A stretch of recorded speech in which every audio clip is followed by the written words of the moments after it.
All right, value booster number 1, having fame. If you're perceived to be an expert or well-known.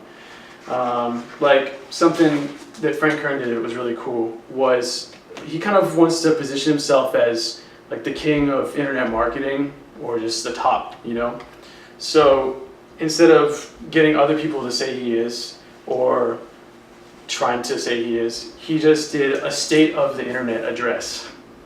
And it was really weird. He usually wears really casual stuff, but he put on a jacket. He sat at a desk and there was like a little red and blue thing with like streaming stuff at the bottom or whatever. It looked like he was on the news. And so while that's kind of fun, everybody knows, oh, I get it, State of the Union. But it's still subconsciously, it's, oh, Frank Kern, State of the Internet. He's giving us updates. So whatever your niche, you can do like State of the whatever. Even suggested everybody try it. I'm trying it. Oh, I have like a temporary logo of like an eagle looking thing, you know? I made that last night. Somebody else is gonna make a better one, but it looks legit, you know? So it doesn't work for every niche, I'm sure, but you can do things that kind of assume it, I don't know what the word would be, assume your authority. They just, yeah. This is something I really like. Next, we want to create Facebook fan pages for our sites so that people can spread our, people can help us grow our traffic virally. And you'd be surprised how well it works. I'm doing it on all my posts of everything on Web Hosting Break, and it's going to be sick because I'm going to be providing so much value that people are going to hit like, and also on other websites people are going to be like, how do I do this? Or maybe even on Facebook somebody's going to be like, anybody know any good WordPress training? Anybody know how to do this thing? And they'll be like, oh, just check out Web Hosting Break. Or they'll see it on their wall already. So it's going to be going on lots of people's walls. Diet niche, that sounds kind of, you know, you might assume that people don't want anything to do with that showing up on their wall, but I think that's only if you do it the wrong way. If it's value that's going onto the wall, that's awesome. You know, a lot of guys are going to try to make it so that sales pages will go up on the wall, and obviously that's bullshit. And I'll send you guys a link to the plugin that you use to put the Facebook like button on your site and all that stuff, and I'll show you how to do the fan pages, whatever. Maybe that can be another training. And encourage retweeting of your content. That's really powerful too. There's another plugin, just a retweet button. Like imagine, okay, yeah, Frank Kern, his State of the Internet address, that got like 5,000 retweets just from the button under his video on his blog.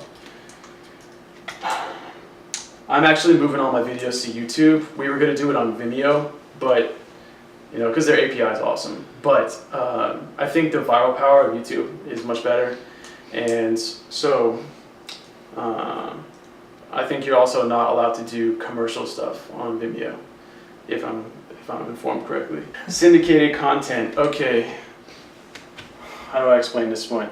Yeah, syndicated content is basically like, all right, let's say you create something that's pretty cool. Like, let's say with this seminar I'm doing, I can cut up a piece of it that I think is particularly good, and then send it to somebody else in the hosting niche, or like a really big design blog. Like, let's say a huge WordPress site. I was like, hey guys, you want to offer this free training to your users? I've got this free seminar on WordPress. I think you guys might like it.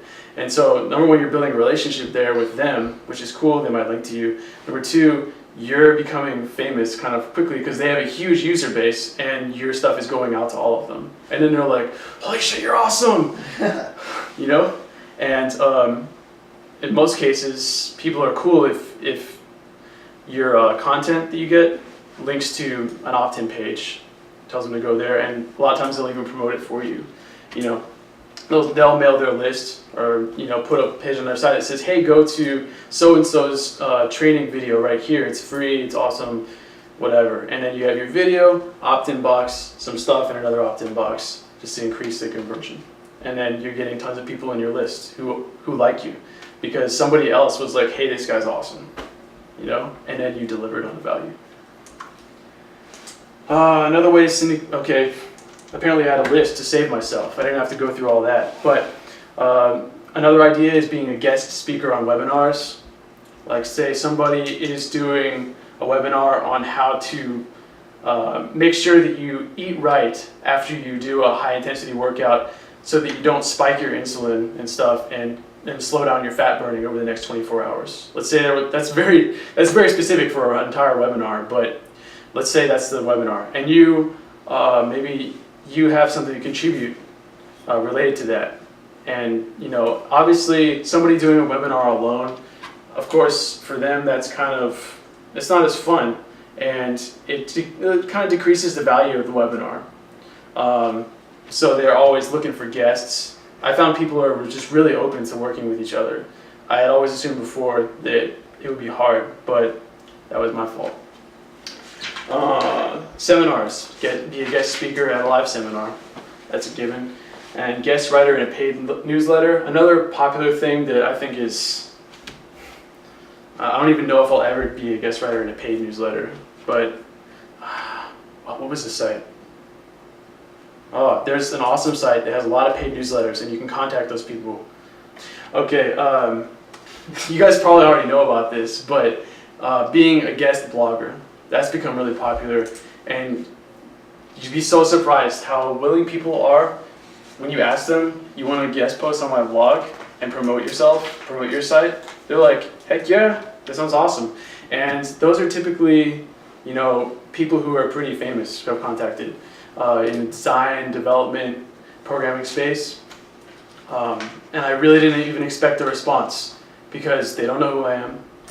But then suddenly, oh, sure, I'll do it. Sure, I'll do this interview. Sure, I'll guest post on your site. And then you've got people delivering tremendous value on your site. And it makes you positioned as an expert to have other people who are experts surrounded, around you, And of course, awesome information for your visitors. And they get to promote their stuff too and build their online presence. So it's win-win for everybody. More on creating fame. A lot of people do this wrong. A lot of times if you search for a product in PPC,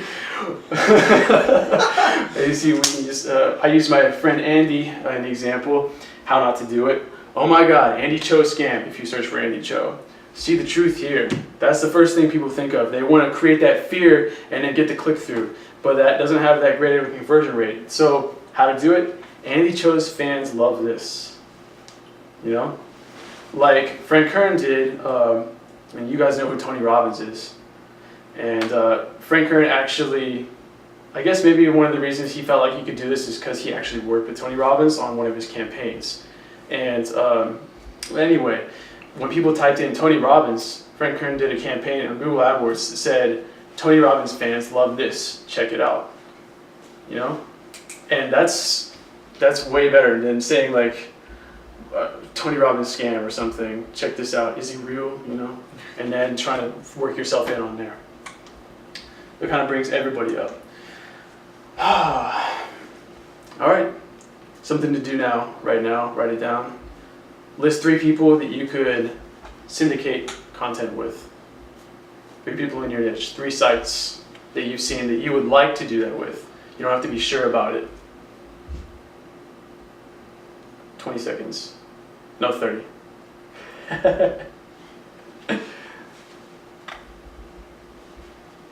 All right, next. List 2 sites that your audience is likely to visit. I can think of a lot of sites for both of you guys.